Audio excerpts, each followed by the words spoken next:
Thodupuzha service സഹകരണ ബാങ്കിന്റെ ശതാബ്ദി ആഘോഷത്തിന്റെ ഭാഗമായി വിവിധ ജീവകാരുണ്യ പ്രവർത്തനങ്ങൾക്ക് തുടക്കം കുറിച്ചതായി ബാങ്ക് ഭരണസമിതി പത്രസമ്മേളനത്തിൽ അറിയിച്ചു.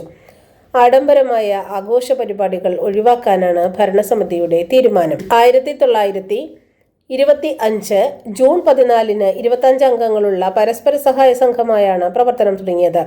പിന്നീട് 62 കോലാനി സർവീസ് സഹകരണ ബാങ്കായി 88 തൊടുപുഴ ടൗണിൽ സ്വന്തമായി കെട്ടിടം നിർമ്മിച്ച ഹെഡ് ഓഫീസ് പ്രവർത്തനം തുടങ്ങി. 1990 ജൂലൈ 1 മുതൽ തൊടുപുഴ സർവീസ് സഹകരണ ബാങ്ക് എന്ന പേരിലേക്ക് മാറി.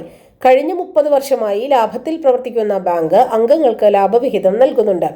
ക്ലാസ് 1 ഗ്രേഡിലാണ് നിലവിൽ ബാങ്ക് പ്രവർത്തിക്കുന്നത്. ശതാബ്ദി ആഘോഷത്തിന്റെ ഭാഗമായി ബാങ്കിലെ അംഗങ്ങൾക്കോ അവരുടെ ഉറ്റവർക്കോ മാരക രോഗങ്ങൾ പിടിപെട്ടാൽ അവർക്ക് ചികിത്സാ സഹായം നൽകുന്നതിന് കാരുണ്യ സ്പർശം പദ്ധതി ബാങ്ക് ഏർപ്പെടുത്തിയിട്ടുണ്ട്.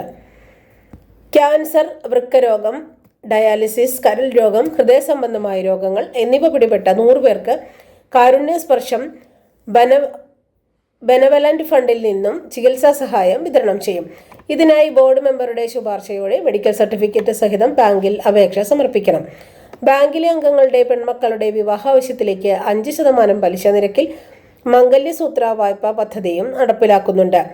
ശതാബ്ദിയോടനുബന്ധിച്ചുള്ള പൊതുയോഗം ഒക്ടോബറിൽ ചേരാനാണ് ഭരണസമിതിയുടെ തീരുമാനം. യോഗം സഹകരണ വകുപ്പ് മന്ത്രി VN വാസവൻ ഉദ്ഘാടനം ചെയ്യും. ബാങ്കിന്റെ ആദ്യകാല മുതിർന്ന സഹകാരികളെ യോഗത്തിൽ ആദരിക്കും. വിദ്യാഭ്യാസ രംഗത്ത് ഉന്നത വിജയം കരസ്ഥമാക്കിയ അംഗങ്ങളുടെ കുട്ടികൾക്ക് വിദ്യാഭ്യാസ പാരിതോഷികം നൽകും.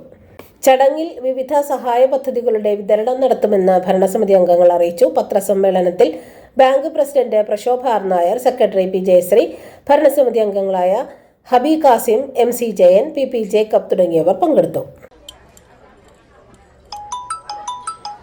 ഹായ് ഡാർലിംഗ്, പറയൂ. ഇപ്പൊ മറന്നിട്ടില്ല, എന്റെ അടുത്ത് തന്നെ ഉണ്ട്. അപ്പൊ പറഞ്ഞ പോലെ. ഓക്കെ. എന്തൊക്കെ വെളിച്ചെണ്ണകൾ ഉണ്ട് നാട്ടില്? ഇത് തന്നെ വേണത്രേ. നമ്മുടെ ബാങ്കിന്റെ ആണേ, സംഗതി സൂപ്പറാ. CoPro Coconut Oil, crossing dreams of taste. High-grade coconuts, advanced technology, triple filter process. A product of Venganesheri Service Cooperative Bank.